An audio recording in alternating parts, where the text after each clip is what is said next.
Hey everybody, it's Shoto here, and I've got a new series that I wanted to start. Basically, I'm calling this the Trashpla series. The reason for this is because I picked up, well, the Gundam Infinity series. Now, in terms of these are pretty much built to be very similar to Gunpla in the way that they're constructed. You know, they have the same kind of like peg system. But in regards to it, they're pretty bland, pretty childish. I mean, they are meant for 4+, so they are easier than, well, entry grade would even be.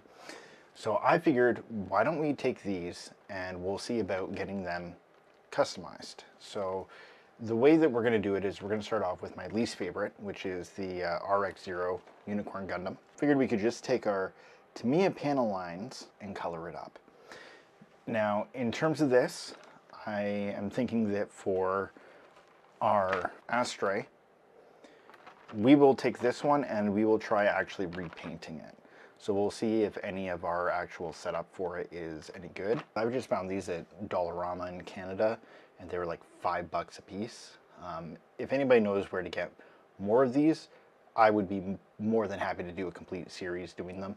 At the very least, until we get all the Zaku parts, so that we can build that one, and then we'll go from there. One thing that I would like to kind of preface with this is that it's going to be a very limited series because I only have so much room to work within for these. I'm used to doing items with, well, actual Gunpla. So when I do customizations, I do like to go through and do the paints. So this is the one that I've been currently working on. So I figure if we can take something that's a simple child's toy and turn it into something cool, that'll be something fun to watch. I'm just out here in the workshop now. We got the unicorn down, and I'm thinking for this one, we're gonna go with the gray panel line.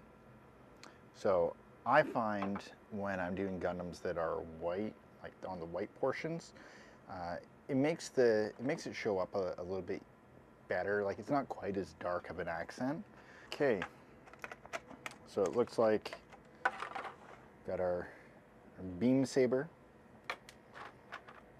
got the shield, arm, legs, and body. We got the torso,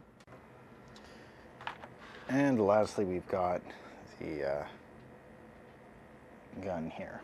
Just a little back, just kind of showing off some of the stuff with it. So let's just kind of throw this thing together real quick. Very, very stiff plastic. I don't think I've ever dealt with a plastic that's quite as stiff as this. So I mean, at least you know that it's going to be durable to some extent when you're going through and dealing with these. But there, we've got to put in not a whole lot in the way of like posability, but I suppose it's not too horrible. It's a nice little 4.5-inch action figure. I'll just do a quick sloppy dirty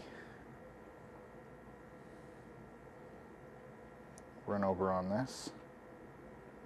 It seems to at least be flowing in the channels pretty good, so that's something. I mean, it does bring out a little bit in the way of detail. It's nothing too special. Like, they're pretty detailed, the lines on here, so we're going to want to bring those out in black. You can kind of see the panel lines where they're supposed to be. Some of these panel lines, though, are not good. So it might be something where I would want to take like my chisel sets and maybe run that through. Let's get kind of a close-up on the camera, and then I'll do the rest off camera, so you guys can see kind of the difference that it really makes. See you guys in a moment. The Gundam Infinity action figure series, although it's not going to break the bank by any means, I don't think it's something you're necessarily going to want to display next to your Gunpla models. Do I think that it's a fun and unique little concept that people are able to get their children into without having to spend the kind of money that Gunpla usually takes? Absolutely. But since you're not going to be displaying it next to your Gunpla kits, I'm going to rate it a out of 10. If you like what you see, please hit that subscribe and like button, leave a comment,